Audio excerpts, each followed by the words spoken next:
Hello dear students. Last lecture में lytic cycle हम cover कर चुके हैं। आज के लेक्चर में हम बात करेंगे लाइसोजेनिक साइकिल की। लाइसोजेनिक साइकिल जिस वायरस के द्वारा शो किया जाता है वो है लैम्डा फेज। ऑब्वियसली हम बैक्टीरियोफेजेस की बात कर रहे हैं। सो लैम्डा बैक्टीरियोफेज जो है ये लाइसोजेनिक साइकिल शो करता है। Now what is lysogenic cycle? अगर हम एक बैक्टीरियल सेल ड्रॉ कर लें, just a minute. For example, this is bacterial cell or you can say host cell.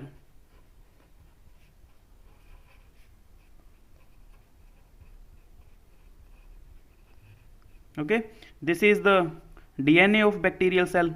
अब मान लो कि लैम्डा फेज जब इसके ऊपर आएगा तो क्या होगा? Here this is lambda phase.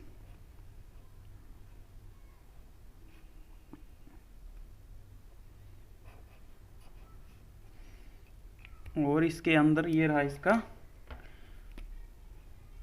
DNA. Okay, अब रिसेप्टर वाला कॉन्सेप्ट तो मैंने आपको बताया हुआ, लेकिन यहाँ पे एक और इश्यू है। रिसेप्टर के साथ तो अटैचमेंट होगी ही होगी, जैसे कि मैंने लास्ट वीडियो में आपको बताया था कि ये रिसेप्टर को फाइंड आउट करेगा और वहाँ पे लैंड कर जाएगा।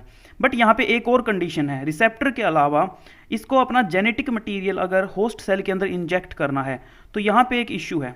देखो, जब हमने लिटिक साइकिल किया था तो हमने देखा था कि ये वाला जो बेस प्लेट होती थी वो लाइसोजाइम एंजाइम सीक्रेट करती थी जो यहाँ पे पोर क्रिएट कर देता था। बट लेकिन लैम्डा फेज ये काम नहीं कर सकता, वो पोर क्रिएट नहीं कर सकता, तो अपना जेनेटिक मटेरियल अंदर इंजेक्ट कैसे करेगा? It is not possible for lambda phage to inject its genetic material inside the host cell. Okay, तो इस चीज़ का क्या सोल्यूशन होगा कि ये अपना जेनेटिक मटेरियल इसमें इंजेक्ट कर दे। लैम्डा फेज है ना, एक ऐसी लोकेशन फाइंड आउट करेगा जहाँ पे ऑलरेडी पोर्स प्रेजेंट हो।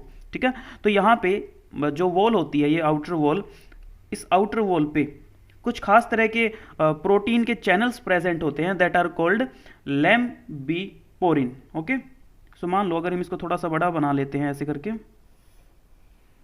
मेम्ब्रेन को,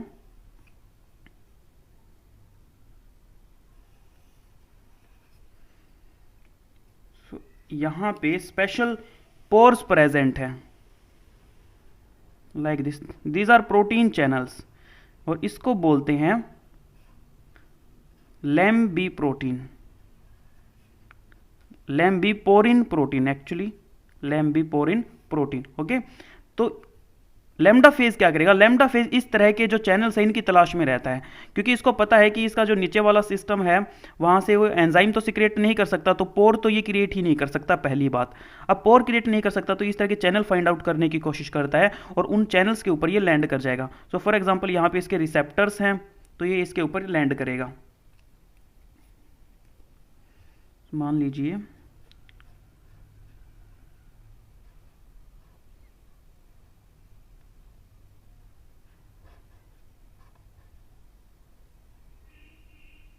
ओके, इसके जो ये टेल है, ये this is tail and these are tail fibers. Okay, these are tail fibers. तो यह टेल जो है डायरेक्ट कनेक्ट हो जाती है लैम्बिपोरिन के साथ में। ठीक है, अब इसके इनसाइड हमने बनाया है, here is the genetic material DNA. Okay, अब इसकी टेल का जो सबसे नीचे वाला हिस्सा होता है वहां पे एक खास तरह की प्रोटीन होती है that is called J protein. इस रीजन में यहां पे स्पेशल प्रोटीन प्रेजेंट है जिसे को बोलते हैं जे प्रोटीन। ओके, तो ये जे प्रोटीन क्या करती है, ये आप ऐसा मान सकते हैं कि लैम्बी जो पोरिन है इसके साथ एक्सेस करेगी, इन सिंपली इसके साथ ये दोस्ती कर लेती है जे प्रोटीन। ठीक है, तो यहाँ पे जो जे प्रोटीन है वो लैम्बी पोरिन के साथ में अपना एक्सेस कर लेगी, यहाँ पे उनकी दोस्ती हो जाएगी, जिसके कारण अब ये जो डीएनए है वो ईजिली इस पोर से, इस रास्ते से, इस चैनल से नीचे की तरफ मूव कर सकता है। अब इस डीएनए को नीचे इंजेक्ट होने के लिए दो बैरियर क्रॉस करने होंगे। पहला बैरियर तो है लैम्बिपोरिन, यहां से तो क्रॉस कर जाएगा। उसके बाद में एक और बैरियर होता है जो इसके नीचे की तरफ प्लाज्मा मेम्ब्रेन पे प्रेजेंट होता है। For example this is plasma membrane, तो यहां पे एक और चैनल प्रेजेंट है, this is the second channel. Okay, इसको बोलते हैं यहाँ पे बहुत सारी शुगर मॉलिक्यूल्स का बना हुआ ये चैनल, सो इस चैनल को हम बोलते हैं mannose परमिएज complex. This is mannose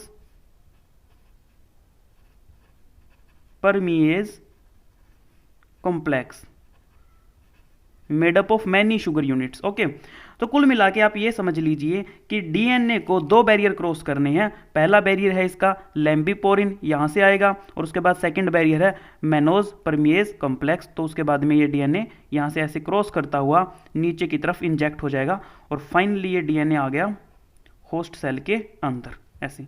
so this is viral DNA. Okay, ये बैक्टीरिया का डीएनए है यानी कि होस्ट का डीएनए, और ये इसके अंदर आ चुका है वायरस का डीएनए। अब नेक्स्ट स्टेज देखिए, एंट्री हो चुकी है। Now what will happen?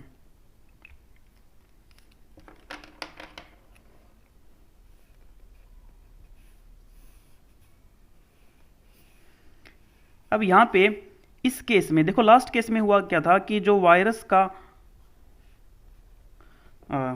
Virus जो था वो डीएनए को डिग्रेड कर देता था, होस्ट के डीएनए को डिग्रेड कर देता था। ठीक है, दिस इज होस्ट डीएनए और बैक्टीरियल डीएनए, बट इस केस में ऐसा नहीं होगा।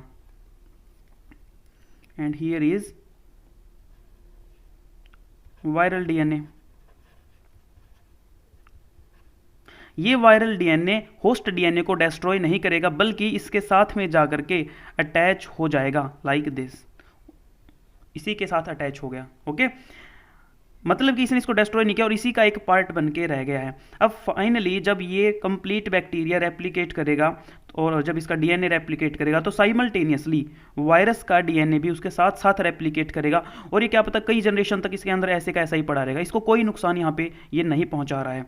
लास्ट केस में क्या होता, लाइलिटिक साइकिल में वो सबसे पहले होस्ट डीएनए को ब्रेक डाउन करता था, अपनी संख्या बढ़ाता था और पूरी सेल का लीसिस कर देता था, ब्रेक डाउन कर देता था।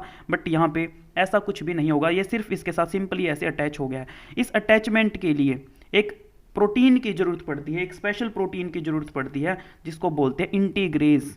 ओके, सो हम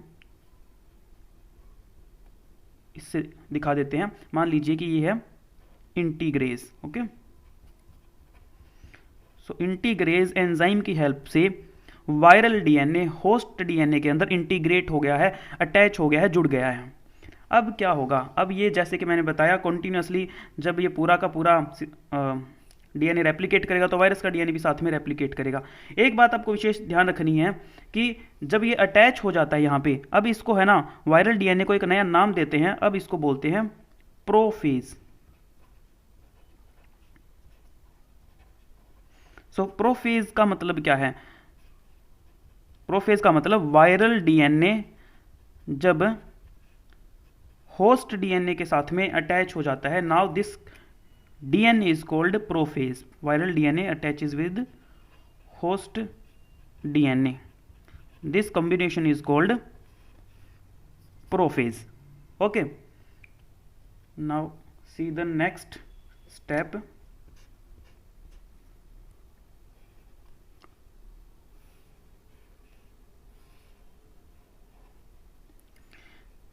So this is host DNA and here is viral DNA. ये वायरस का डीएनए, ये होस्ट का डीएनए, ये इंटीग्रेट हो चुके हैं। अब ये सबसे पहले ये जब भी रेप्लिकेशन करेगा तो ये साथ में रेप्लिकेट हो जाएगा, मतलब कि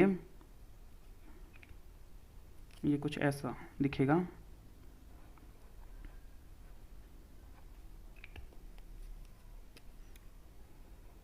like this. Okay, and further bacterial cell divide करेगी, बाइनरी फिजन से बैक्टीरिया डिवाइड कर सकता है। सो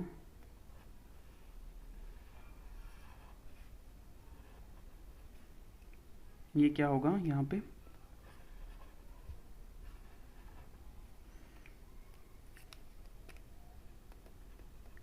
दोनों तरफ एक एक जेनेटिक मटेरियल यहाँ पे चला जाएगा, दोनों तरफ डीएनए डिवाइड हो जाएगा बाइनरी फिजन में, और ये सेल आगे चल के 2 सेल में डिवाइड हो जाएगी।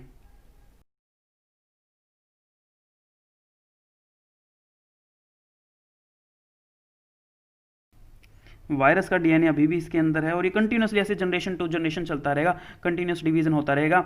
वायरस का डीएनए यहाँ पे होस्ट के डीएनए को कोई नुकसान नहीं पहुंचा रहा है, इसने इसके साथ में ऐसे मान लीजिए कि दोस्ती की हुई है, ये हमेशा साथ रह रहे हैं। बट अगर इसके ऊपर कोई रेडिएशन गिर जाए तो अभी नॉर्मल, अभी ये वाला जो यहाँ तक का सीन है ये था हमारा लाइसोजेनिक साइकिल, ठीक है।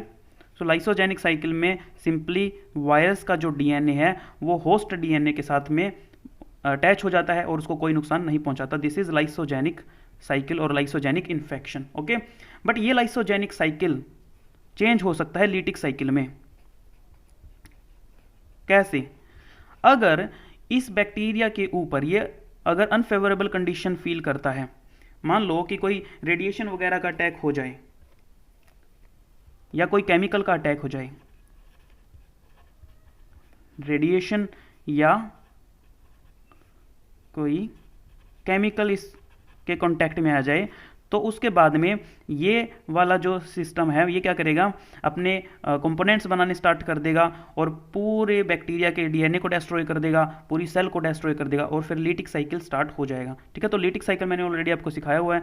तो ये क्या करेगा, अगर रेडिएशन और केमिकल इसके ऊपर गिरता है तो ये जो वायरस का डीएनए था, वायरस का डीएनए बैक्टीरिया के डीएनए को अपने कंट्रोल में ले लेगा, अपने पार्ट्स बनाएगा और फाइनली सेल को चॉप कर देगा। सो सेल जो होगी वो ब्रेक डाउन हो जाएगी, that is lytic cycle, okay. So cell का लीसिस हो गया यहाँ पे।